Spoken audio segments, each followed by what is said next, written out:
You wake up every morning with the comforting sensation that your world is stable, predictable, and safe.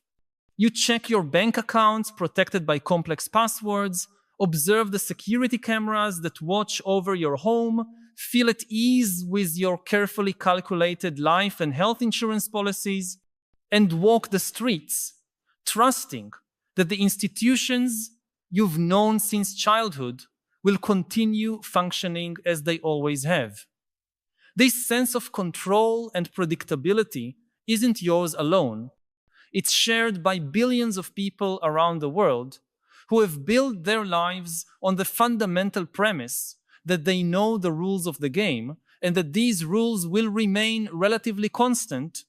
But what if I told you that this sense of security is one of the greatest illusions in human history, and that we're about to witness its complete collapse in a way that not even the most pessimistic thinkers could have anticipated? What if the very structure upon which we've built our perception of stability is about to be so drastically reformulated that the categories we use to understand reality, risk, and protection will become completely obsolete?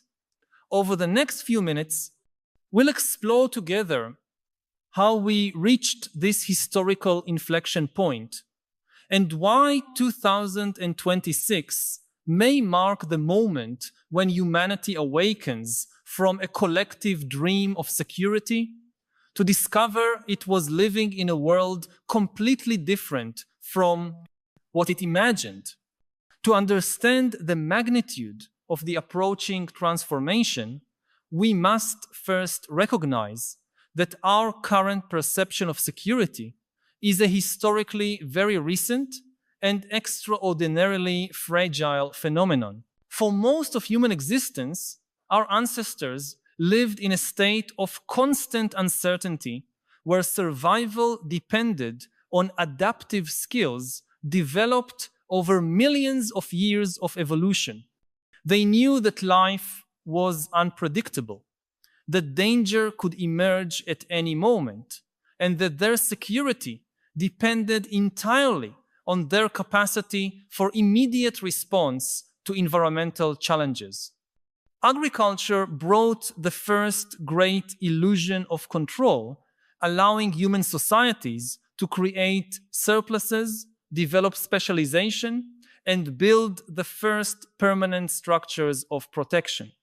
Over time, these structures evolved into increasingly complex systems of laws, institutions, markets, and technologies, all designed to create a sense of predictability and stability that would allow long-term planning and the development of entire civilizations. The 20th century represented the apex of this illusion, especially in the decades after World War II, when developed societies created systems of social security, financial regulation, international cooperation, and technological progress that seemed to guarantee an increasingly safe and prosperous future for subsequent generations. We built not only physical institutions, but also mental and emotional structures that allowed us to believe we had tamed the chaotic forces of nature and human history, creating an environment where risk could be calculated, managed, and largely eliminated through careful planning and systematic application of scientific knowledge. What we didn't realize, while celebrating our achievements in creating increasingly sophisticated security systems, is that we were simultaneously building the seeds of our own vulnerability. Each system we created to protect us also created new dependencies, new failure points, and new types of risks that didn't exist before.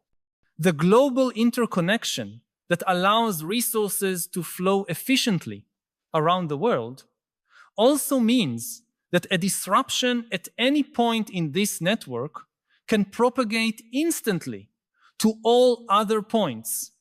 The digitization that made our lives more convenient also centralized critical information in systems that can be manipulated, hacked, or simply fail in ways our ancestors could never have imagined.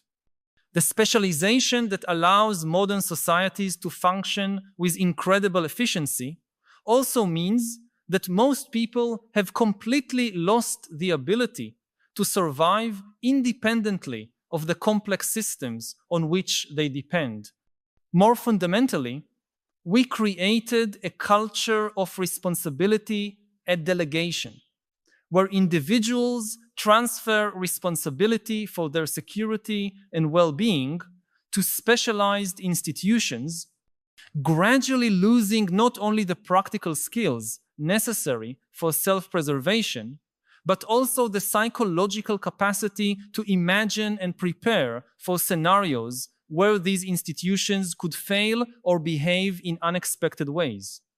This responsibility delegation created a form of collective infantilization where entire societies became dependent on parental systems that promised to take care of all their needs without them needing to understand how these systems actually work or what would happen if they stopped functioning.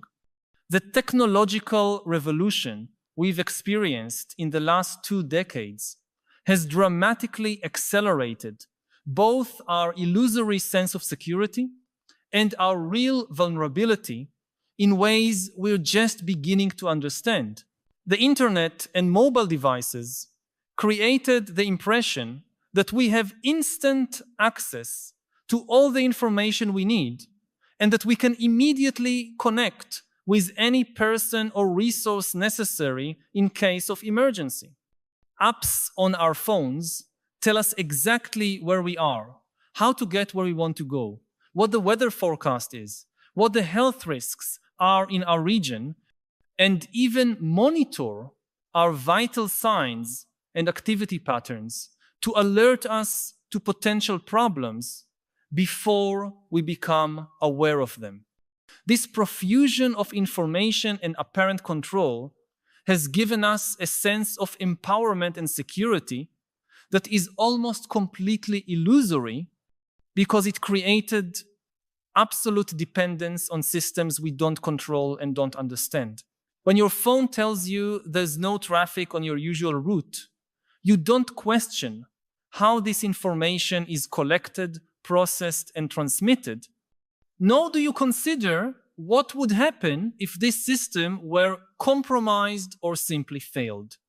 When algorithms select the information you see, determine which products are offered to you, and even influence which people you meet through dating apps, you're living in a completely mediated informational environment that can be manipulated in ways you cannot detect. The apparent convenience and efficiency of these systems mask the fact that they represent a form of dependency deeper and more dangerous than anything humanity has ever experienced before. What makes the situation particularly dangerous is that the systems we depend on for our security have become so complex that no one really understands them completely. Global financial markets operate through high-frequency algorithms that execute millions of transactions per second based on logics that not even their creators can fully predict or control. The distribution networks that bring food to our tables depend on logistical chains that extend across multiple continents and involve thousands of interdependent variables that can be disrupted by apparently minor events in locations we can't even locate on a map. The energy systems that power our civilization depend on infrastructure so complex and interconnected that specialized engineers admit they cannot completely predict how the system will react to significant disruptions. More worryingly, the political and social institutions that should protect us against these systemic risks are themselves operating with mental models and conceptual tools that were developed for a much simpler and more predictable world. Political leaders who make critical decisions about our collective security often don't understand the technologies they regulate, don't comprehend the interdependencies of the systems they supervise, and don't possess the intellectual tools necessary to adequately assess the emerging risks we face. This is an unprecedented situation in human history. A species that created systems so complex they exceed its own capacity for understanding and control, but continues to depend on these systems for basic survival. Artificial intelligence represents the culmination and acceleration of all these trends, creating an inflection point where our illusion of security can collapse not gradually, but suddenly and irreversibly. The AI systems already being integrated into critical infrastructures are not just more powerful tools, they represent a fundamental transfer of decision-making power from humans to algorithms that operate according to logics we cannot completely understand or predict. When AI systems begin making decisions about credit, employment, healthcare, law enforcement, and even foreign policy, we're creating a reality where fundamental aspects of our lives are determined by processes that are in principle opaque to us. More importantly, these systems are being developed and controlled by a very small number of organizations and individuals who are not subject to the same accountability and democratic control mechanisms that regulate other forms of social power.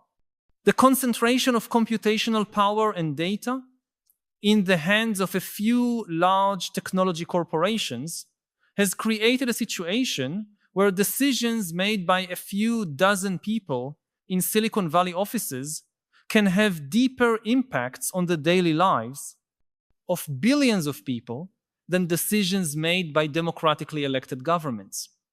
This concentration of power is not just a matter of economic policy. It's a fundamental restructuring of the architecture of human power that's happening without any significant public debate or adequate oversight and control mechanisms. The year 2026 emerges as a critical inflection point because it's when multiple technological, economic, and social trends will converge in ways that make it impossible to continue ignoring these fundamental contradictions.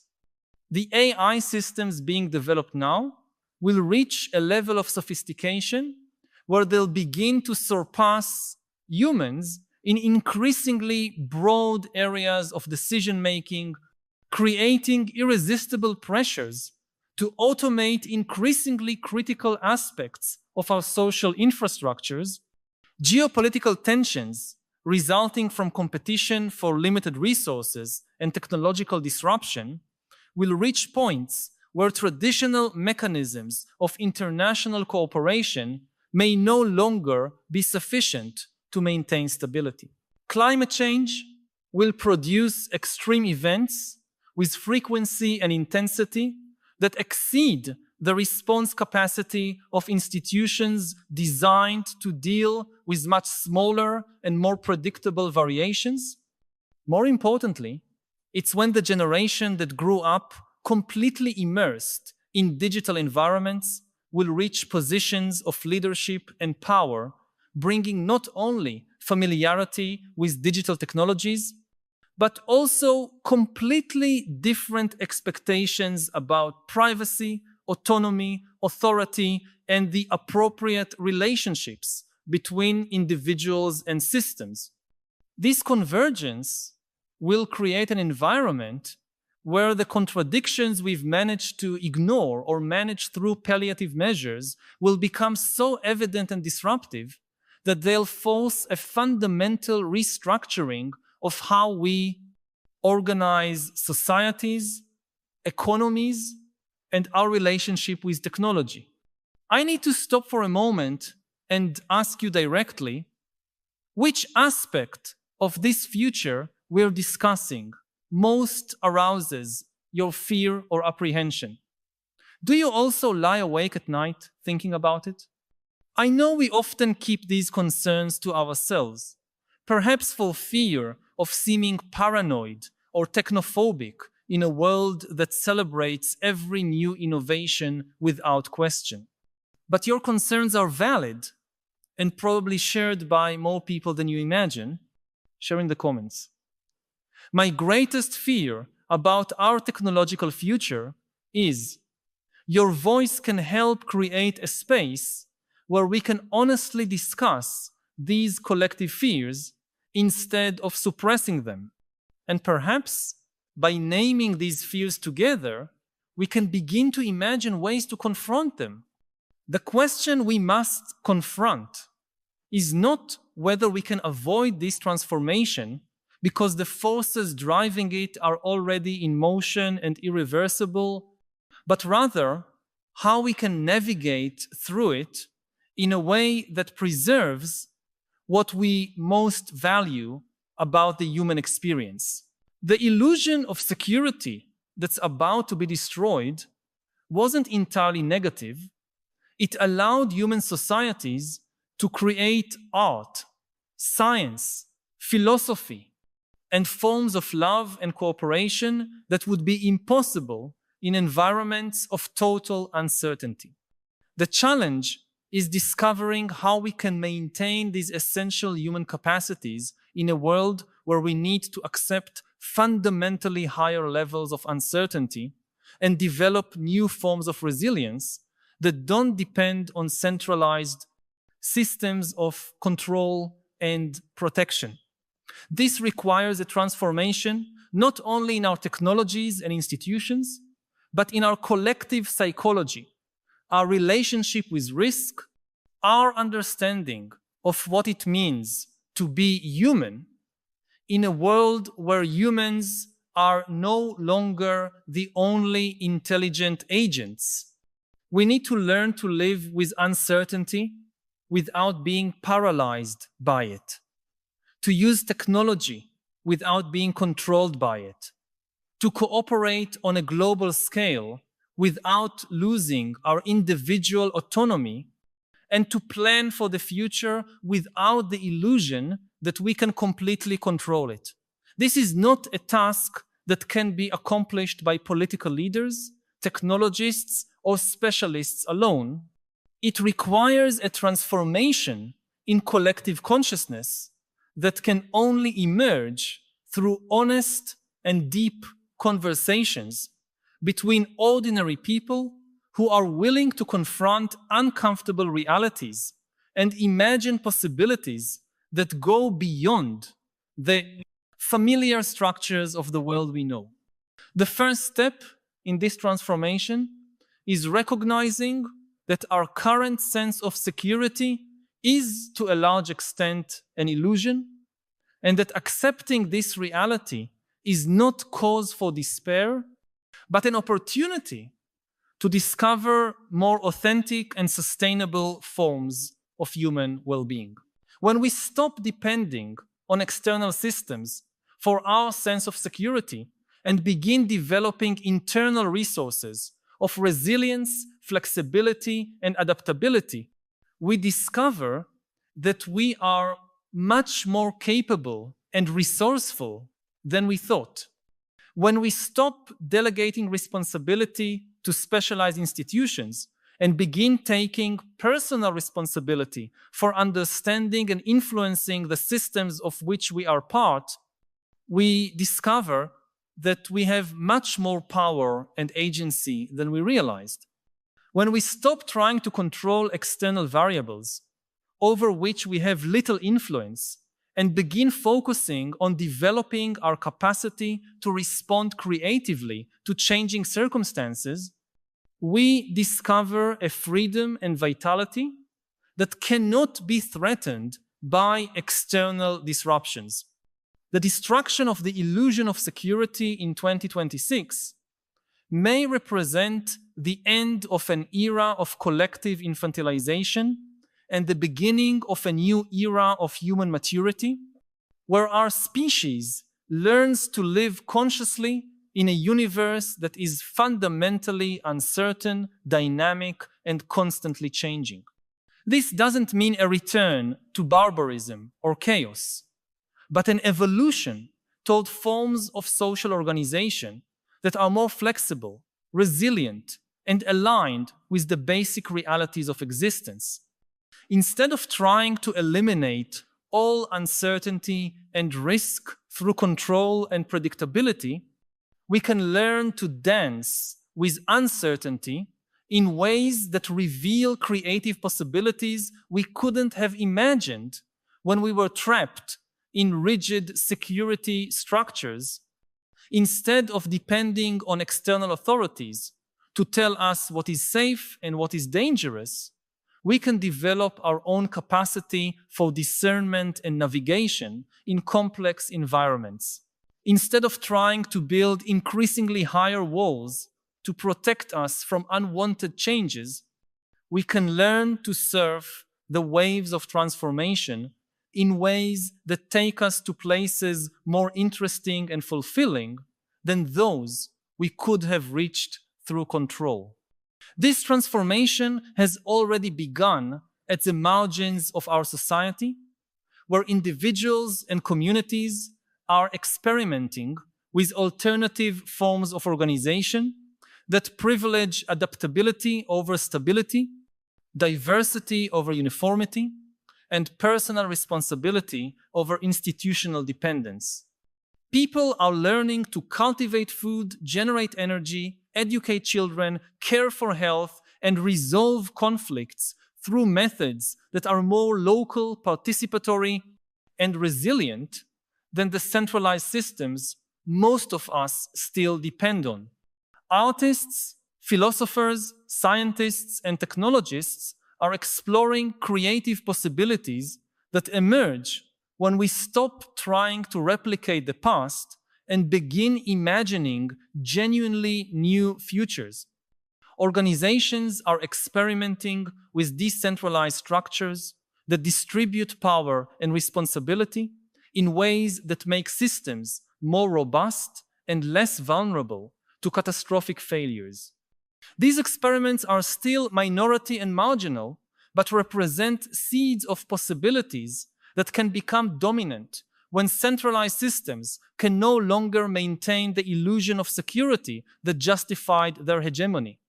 What's at stake is not just our physical survival, but our evolution as a conscious species that can learn to live in harmony with forces greater than ourselves without losing our dignity, creativity, and capacity for love. The approaching crisis is also an opportunity to discover resources and capacities we didn't know we possessed, to develop forms of cooperation that transcend the limitations of hierarchical structures, and to create culture that celebrates uncertainty as a source of possibility instead of fearing it as a source of threat.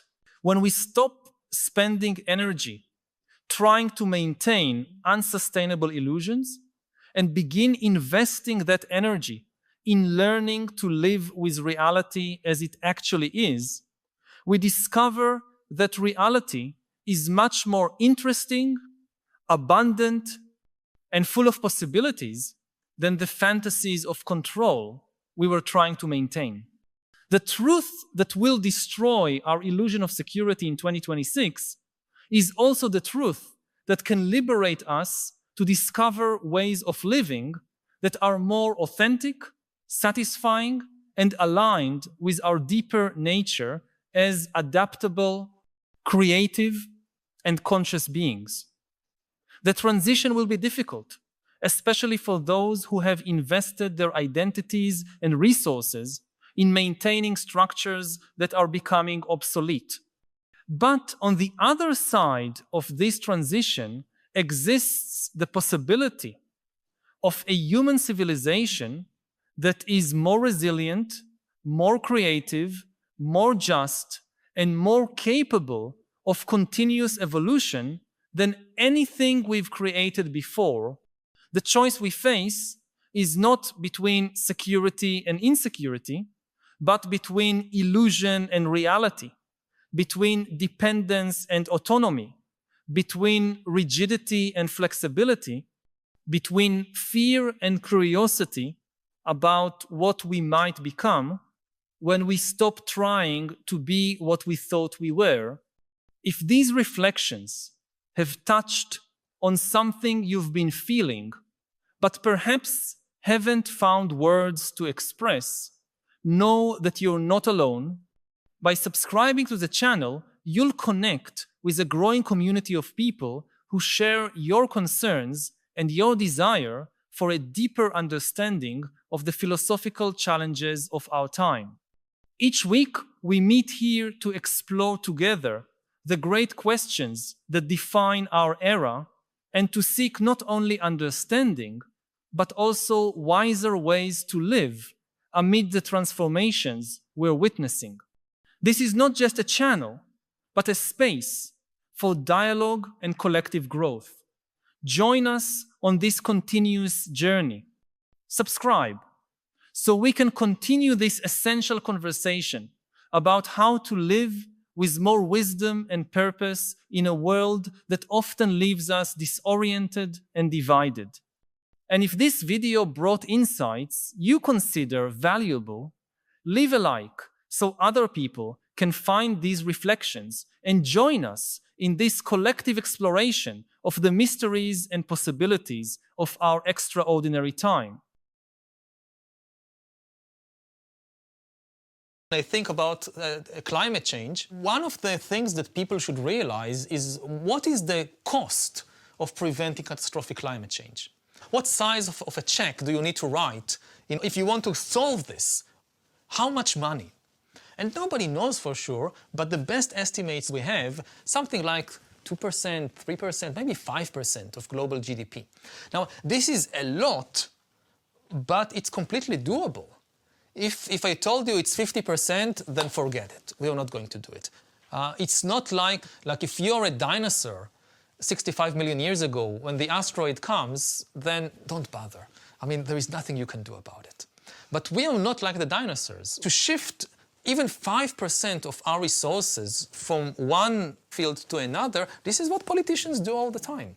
I could get an AI to tell me that it feels pain, it's sad. That's a big problem because there is a huge incentive to train AIs to pretend to be alive. In truth, because we don't understand consciousness, we don't have any proof, even that other humans have feelings. I feel my own feelings, but I never feel your feelings. I only assume that you're also a conscious being. Society grants a status of a conscious entity to not only to humans, but also to some animals, not based on any scientific proof, but based on social convention. Like most people feel that their dogs are conscious, so society accepts, most societies, that dogs are sentient beings and they have some rights. Even if AI has no feelings, no consciousness, no sentience whatsoever, but it becomes very good at pretending to have feelings. This will become a social convention. People will feel that their AI friend is a conscious being and therefore should be granted rights. Some of our closest relatives in nature, the bonobo chimpanzees. Yeah, maybe the bonobo males would like to control the female bonobos, but they just can't.